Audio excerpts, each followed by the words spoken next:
Part 2 रानी चींटी। एक था जंगल, उसमें एक घमंडी शेर रहता था। शेर को अपने बल पर बहुत घमंड था। वह सभी को अपने से छोटा समझता था। एक दिन उसने घोषणा करवाई कि सभी लोग उसे आकर प्रणाम करें। अगले दिन एक एक करके सभी जानवर शेर महाराज को प्रणाम करने आए। शेर ने इधर उधर देखा और बोला, अरे, चींटियां नहीं आई अभी तक। खरगोश अपनी आदत के अनुसार बोला, महाराज, वे तो हमेशा देर से ही आती हैं। लोमड़ी बोली, जल्दी पहुंचना उनके बस की बात नहीं है। यह सुनकर सभी जानवर हंस पड़े। शेर लाल पीला हो गया। तब तक रानी चींटी अपनी सेना के साथ वहां आ गई।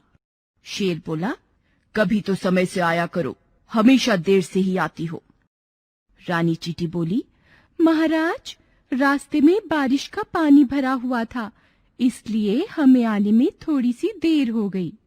अब शेर का गुस्सा और बढ़ गया।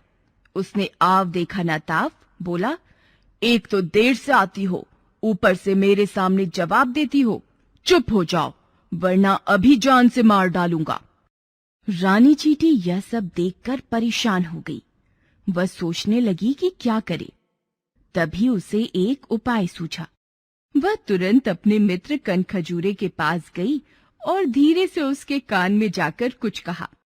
दोनों ने एक योजना बनाई और मंद मंद मुस्कुराने लगे। उधर शेर भोजन करके विश्राम करने लगा। कुछ ही देर में उसे नींद आ गई।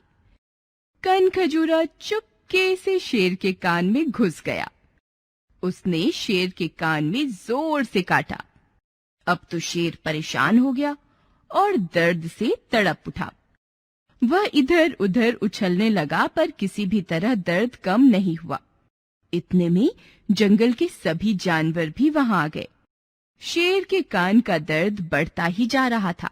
सभी जानवर चुपचाप खड़े थे, पर वे शेर की कोई मदद नहीं कर पा रहे थे। हाथी बोला, महाराज, मुझे लगता है कि आपके कान में कोई कीड़ा घुस गया है, जिसके कारण आपको कष्ट हो रहा है। आप रानी चींटी को बुलवाइए, वही आपकी मदद कर सकती है। शेर ने रानी चींटी को संदेश भेजा। थोड़ी देर में ही रानी चींटी अपनी सेना के साथ शेर की गुफा में पहुंच गई। शेर ने कहा, मेरे कान में बहुत तेज दर्द है, कृपया मेरी मदद करो। रानी चींटी धीरे से मुस्कुराई और शेर के कान पर चढ़ गई। वहां पहुंचकर उसने कनखजूरे को आवाज लगाई, धन्यवाद मित्र, अब तुम बाहर आ सकते हो।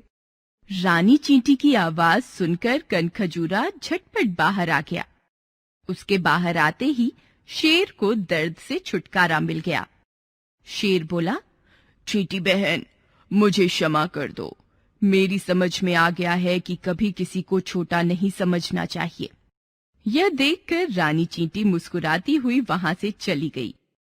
इस प्रकार एक नन्हे से कनखजूरे और चींटी ने शेर का घमंड चूर चूर कर दिया।